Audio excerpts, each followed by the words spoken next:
கிறிஸ்துக்குள் அன்பந்த தெய்வ பிள்ளைகளே, உங்கள் அனைவரையும் அன்றாகிய இயேசு கிறிஸ்துவின் இனிய நாமத்தினாலே வேதம் தியானம் பாக்கியம் என்ற நிகழ்ச்சிக்கு நான் வரவேற்கிறேன். என் எஜமானாகிய ஆபிரகாமின் தேவனாயிருக்கிற கர்த்தருக்கு ஸ்தோத்திரம்.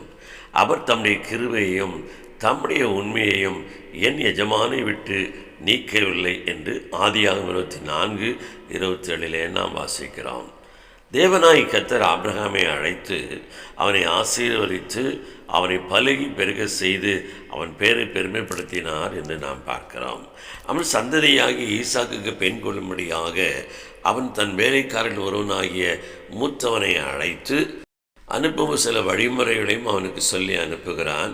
கானான் தேசத்திலே என்னுடைய மகனுக்கு நீ பெண் கொள்ளாமல் என் தகப்பன் வீட்டில் சென்று என் இனத்தாரிடத்தில் பெண்கொள் என்று சொல்லி அனுப்புகிறதை அவனும் அவ்விதமாய் கடந்து போகும்போது முதலாவது அந்த பெண்ணை சந்திக்கிறான்.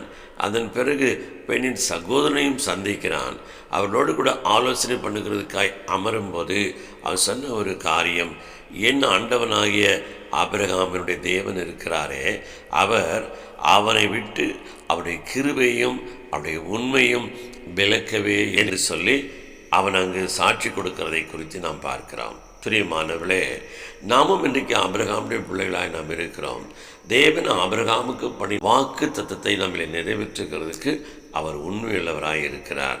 எனவே ஆபிரகாமை போல விசுவாசத்திலே நாம் வளர்கிறது மாத்திரமல்ல, உலகத்தின் உறவினால் நாம் கரைபடாத நம்மை காத்து கொள்ளும்போது அவர் தம்முடைய கிருபினால் நம்மை நிரப்பி நம்மை விட்டு விலகாமல் வாக்குத்தங்களை நிறைவேற்றி முடிப்பார். ஆமேன்.